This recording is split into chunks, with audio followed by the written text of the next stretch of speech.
Ողջույն, այսօր պատրաստելու եմ համեղ պաստա, հենց տոմատով պատրաստված սպագետի է, տեսեք, գույնը լավ, գեղեցիկ կարմիր է։ Եռացրել եմ ջուրը, այստեղ մի փոքր աղ կավելացնեմ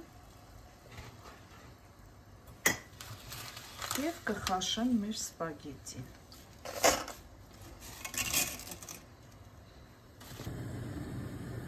Մյուս տապակի մեջ մի փոքր բուսայուղ ենք անում,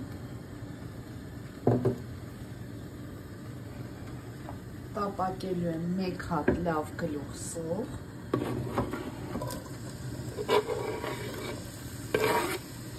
և սխտոր 2-3 ատամիկ, լավ տապակում ենք, ավելացնում եմ օրեգանո, սև պղպեղ, ըստ ճաշակի։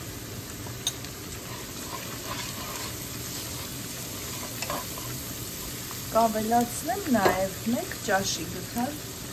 տոմատի մածուկ։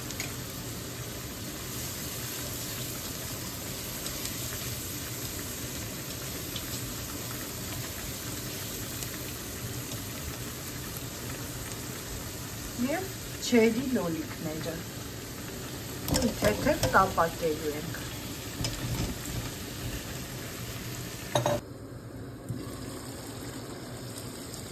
Արդեն լոլիկները թուլացել են։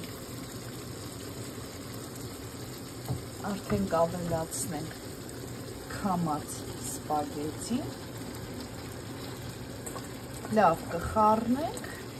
5 րոպե էլ այսպես, հետո կեփվի։ Մեր շատ գեղեցիկ, համեղ, հեշտ պատրաստվող պաստան արդեն պատրաստ է, ես մատուցում եմ, վերջում էլ մի փոքր այսպես թարմ կանաչի կարող ենք ցանել, սամիթ, համեմ, այսպես։ Բարի ախորժակ, ցտեսություն։